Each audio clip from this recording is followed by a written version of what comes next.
Salam sahabat, hari ini Sabtu 24 Januari 2026, kita belajar dari kitab Injil Yohanes pasal 8 ayat 48 sampai 59.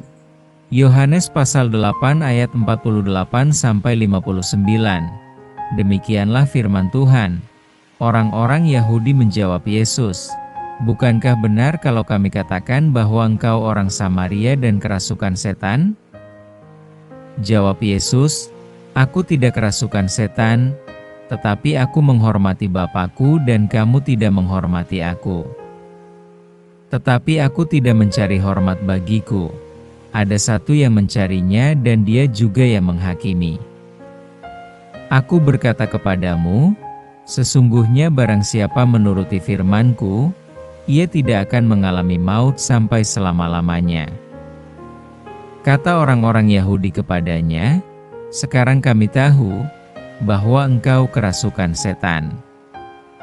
Sebab Abraham telah mati dan demikian juga nabi-nabi. Namun engkau berkata, barang siapa menuruti firman-Ku, ia tidak akan mengalami maut sampai selama-lamanya. Adakah engkau lebih besar daripada bapa kita Abraham yang telah mati? Nabi-nabi pun telah mati, dengan siapakah engkau samakan diri MU?" Jawab Yesus, "Jikalau aku memuliakan diriku sendiri, maka kemuliaanku itu sedikit pun tidak ada artinya. Bapa-Kulah yang memuliakan aku.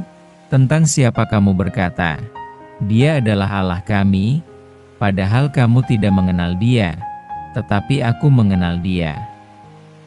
Dan jika aku berkata, aku tidak mengenal Dia, maka aku adalah pendusta, sama seperti kamu, tetapi aku mengenal Dia dan aku menuruti firman-Nya. Abraham bapamu bersukacita bahwa ia akan melihat hariku dan ia telah melihatnya dan ia bersukacita."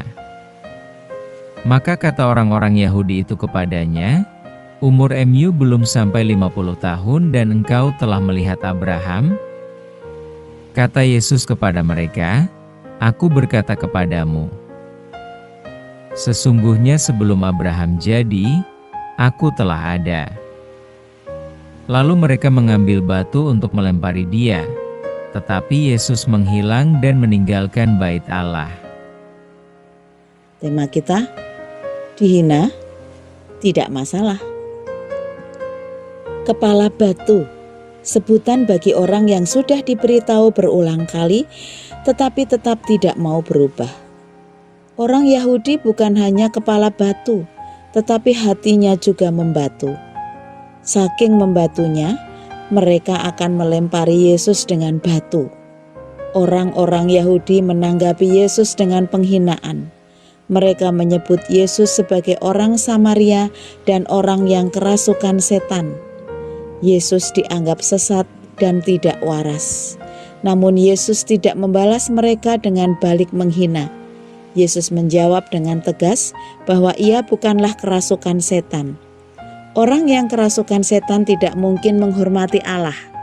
Yesus dengan tegas menyatakan bahwa merekalah yang tidak menghormati Allah. Jika mereka menghormati Allah, mereka akan menghormati Yesus dan menuruti firman-Nya. Yesus tetap memberitakan keselamatan meski dihina dan direndahkan. Akan tetapi orang Yahudi tidak percaya dan justru kembali mempertanyakan siapa Dia. Kali ini disertai penghinaan. Yesus menegaskan satu kebenaran. Mereka sebenarnya tidak mengenal Allah. Berbeda dengan Abraham bapa mereka yang mengenal Dia dan bersukacita karena Dia menggenapi janji Allah. Berkali-kali Yesus mengatakan kebenaran kepada orang-orang Yahudi, namun mereka tidak berniat untuk percaya kepada Yesus. Mereka melawan, bahkan hendak melempari Yesus dengan batu. Cemooh dan hinaan dalam menghidupi firman Tuhan bukanlah hal asing bagi orang percaya. Namun itu semua tidak membuat berita keselamatan berhenti dikumandangkan, tidak juga membuat kita berhenti melakukan kehendak Allah. Sebab kita mengenal Allah.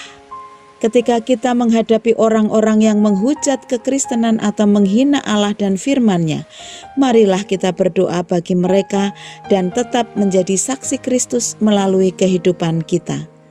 Jadilah pribadi yang mampu memberikan dampak positif serta menjadi teladan iman bagi orang lain. Kiranya Tuhan melalui Roh Kudus-Nya menolong kita untuk terus hidup dalam pengenalan yang benar akan Allah. Mari kita berdoa. Bapa di surga, terima kasih pagi ini kami boleh belajar dari firman Tuhan. Tolong kami untuk mampu berdoa bagi mereka yang menghina dan menghujat kami. Tolong kami untuk tetap menjadi saksi Kristus melalui kehidupan kami, menjadi pribadi yang mampu memberikan teladan bagi orang-orang di sekitar kami. Dan melalui Roh Kudus-Mu, tolonglah kami untuk terus hidup dalam pengenalan yang benar akan Allah.